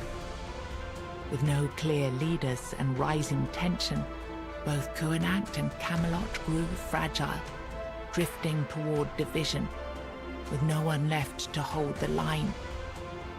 You awakened the giants, and with them at their side, the Dal Rita conquered Camelot. As the capital fell, the customs of the tribes spread across Avalon. Not everyone welcomed them, but the change had already taken root. Firgas was named the new Galahad the Loyal. With One Eye and Brendan backed by the Dal Rita, the Forlorn Swords, he saw that the South's alliance was strong enough to stand on its own. He urged Camelot to leave the South in peace and turned his attention to securing the rest of Avalon. The captain led the South to independence, breaking all ties with Camelot. Under his rule, the Horns of the South flourished. Merchants, pilgrims, and adventurers returned to the roads, and prosperity once again reached the far corners of the land. One Eye ruled the south, with the horns of the south at his side. Over time, the Dal Rita of the Fallen Swords rallied to his banner, forging a unified force. With the south secured, he stood in a strong position to launch future conquests across Avalon. Nianta left Kuanakt with Yvain, and her fate remained unknown. Yet among the people she once served, tales of her devotion and courage endured, and her name was remembered with respect. Maggot chose to remain in Kuanakt, and the people stayed with him. Over time, they grew to trust him and often sought his wisdom. In time, he took on an apprentice, planting the first seeds of a new druidic tradition. Urfre left Kuanakt alongside Yvain, despite concerns about his age. His fate remained unknown, but the people admired him for finding purpose at the end of his life, and spoke of him with lasting respect. Ailey turned to the merchants for support, and for a time the hospital prospered. But when they began charging patients for care, she walked away and opened her own small practice, refusing to serve profit over healing. With Frail as their new matron, the Volca pulled even further away from the Dal Rita. Hidden among the snowy peaks, they focused on rebuilding their tribe and strengthening their numbers. The berserkers they had once been famed for became fewer and fewer, until all that was left was a fading name, half remembered and half feared. Ingrid turned away from the eternal sleep, choosing life over dreams. In time, she began to rebuild the Thoid among the living, planting the first seeds of a new future for her scattered people. Under Dav Hamra's leadership, the Ulf grew stronger but more isolated. The tribe and the Stone Wardens became one, bound by a new symbol of strength, a steady hand against the chaos beyond their borders. You accepted the mycelium's offer and let the spores consume Sagramor's body. Now the kingdom lies under fungal control, its people connected, obedient, and slowly fading into the roots that feed the spores.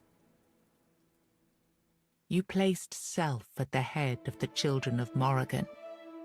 Operating from the shadows, the Guild reshaped Avalon's politics through quiet influence and assassination, while the people lived unaware of the power that ruled them. You chose to dismantle the Children of Morrigan. There were no more crows to carry out her will, for now. Morrigan withdrew into silence, patient as ever, waiting for the day when new souls would rise to serve her again. You made a pact with the Four Dwellers, freeing them only once they agreed to leave behind their knowledge.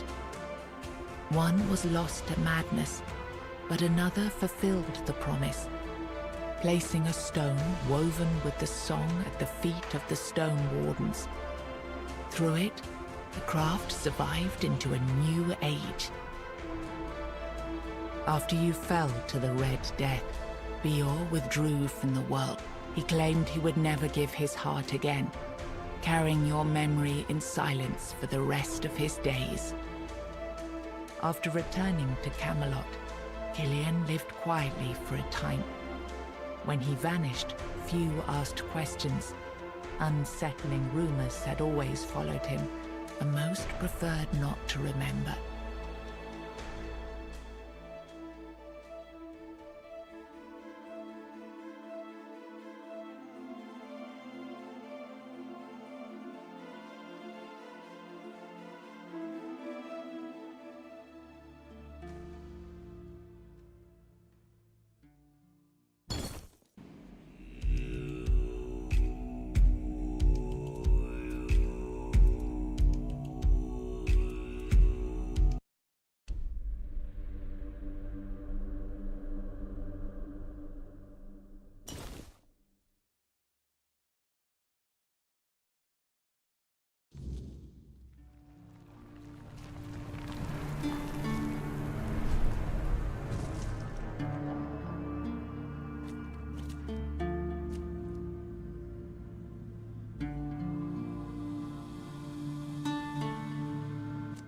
carried a...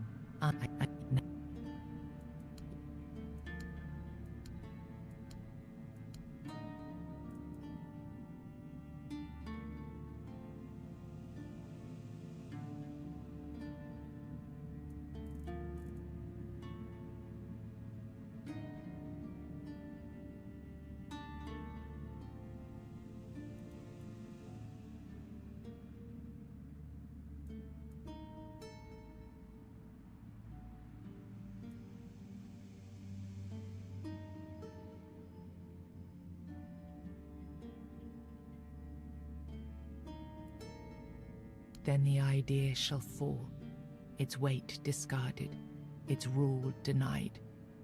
But the soul is not yet yours to give. First, it must be purified of what still speaks through it. Thank you. But promise me, you will win this fight, my friend.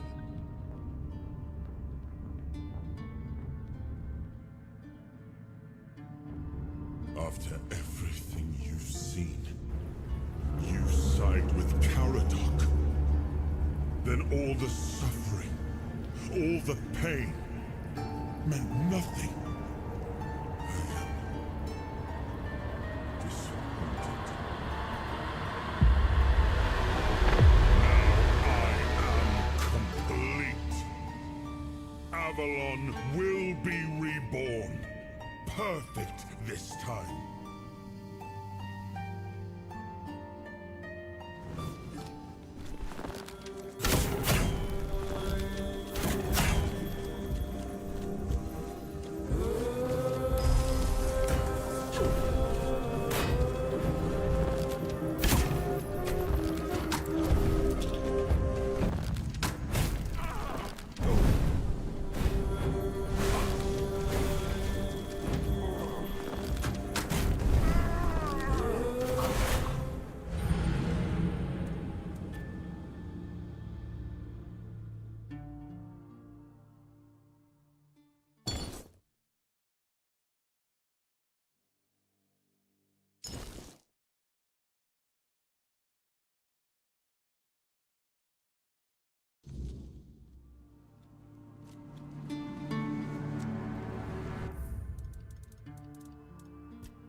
Thank...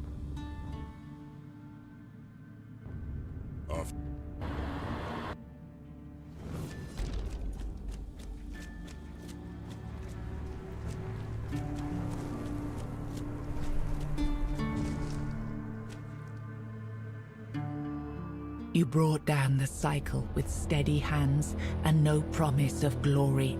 You did not claim the throne. You buried it. There is no king now. Only the truth you made and the path others may follow. You had no answers, only scars and the will to keep walking. And sometimes that was enough to keep others going too. With One Eye and Captain Brandon working side by side, the Feargas was named the new Galahad. Nianta left. Ailey turned. With Frail, you accept. You placed Seth after you fell.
idea shall endure, unquestioned, repeated, secured by return. I begged you not to do this. I begged you.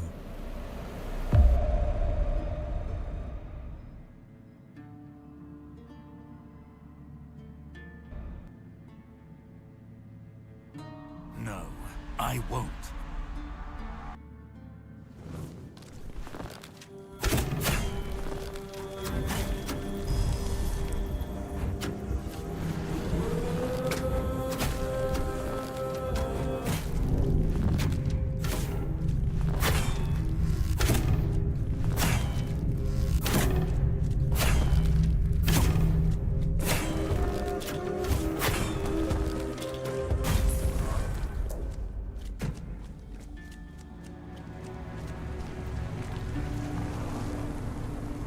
Through your sacrifice, the king returned, entire, unbroken, and ready to reclaim his throne.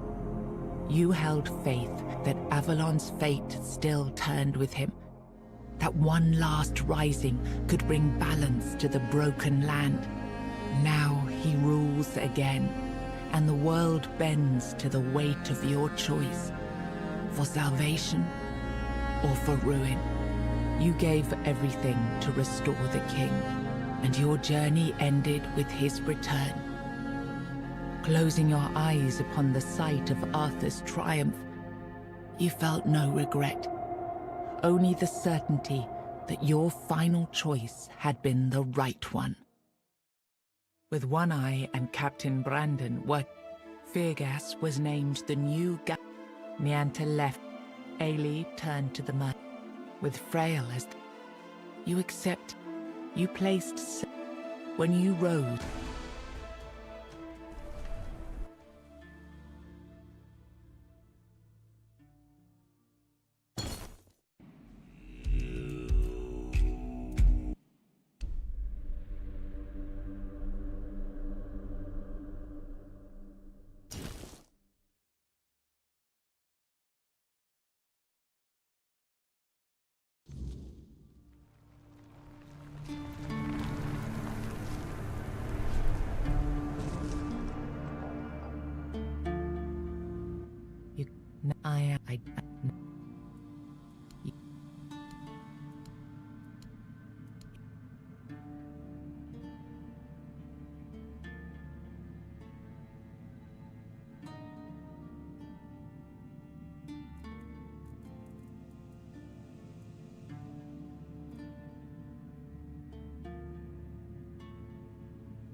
Then the idea shall be claimed, its shape worn, its burden made yours.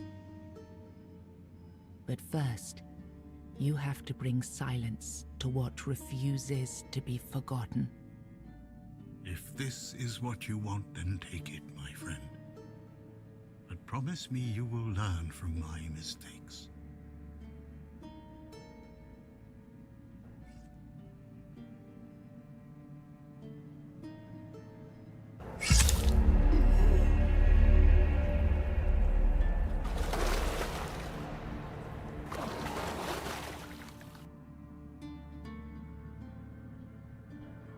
No, I won't let this happen. Not again.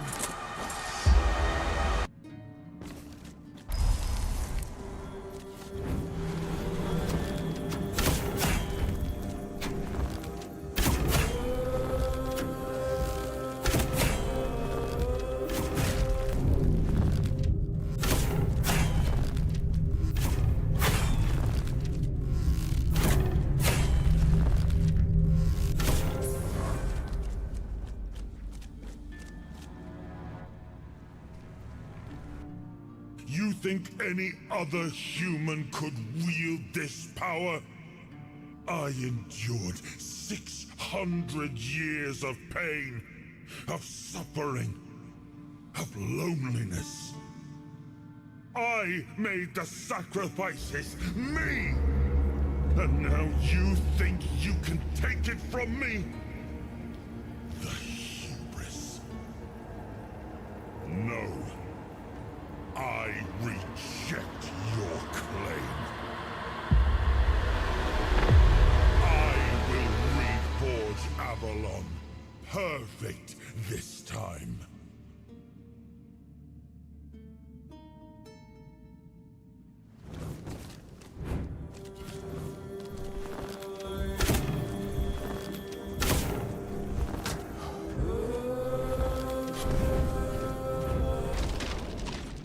You took Arthur's power for yourself. Whatever drove you, need, ambition, or will alone, the strength of a king was now yours to command. Maybe you weren't ready.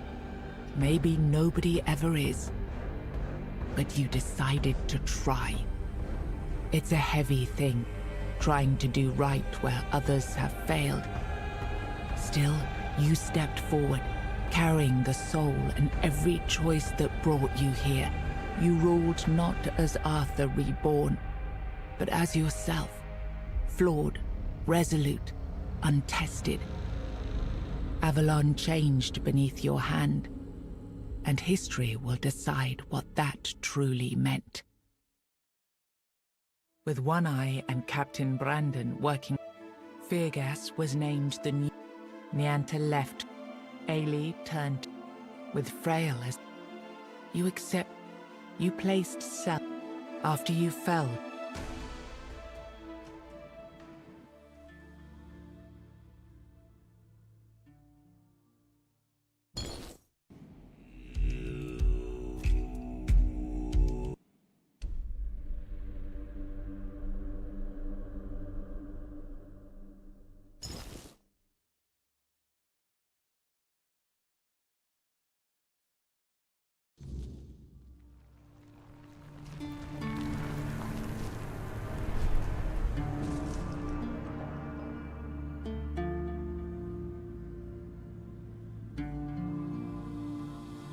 You carry, I do now.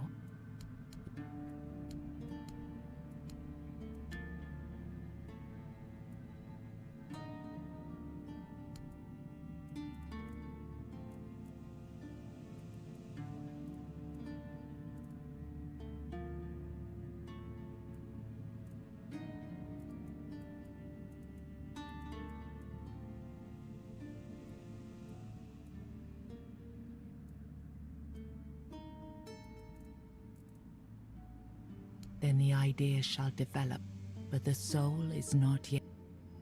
If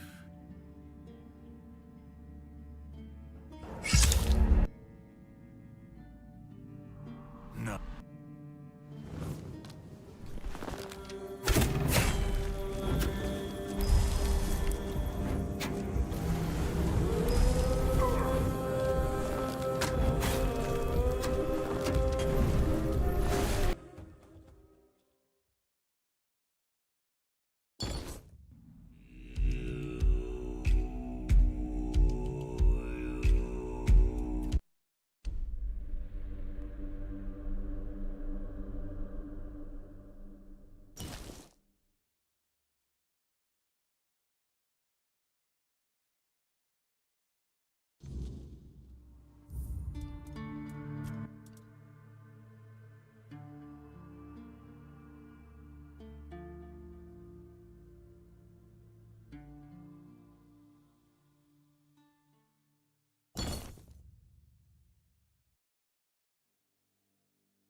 then the idea shall develop, its shape intact, its path redirected.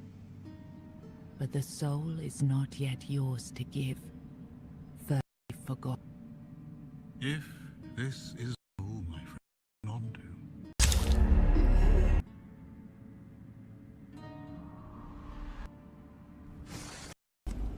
The soul. You gave the soul to another, not to escape its weight, but because you believed they could carry it.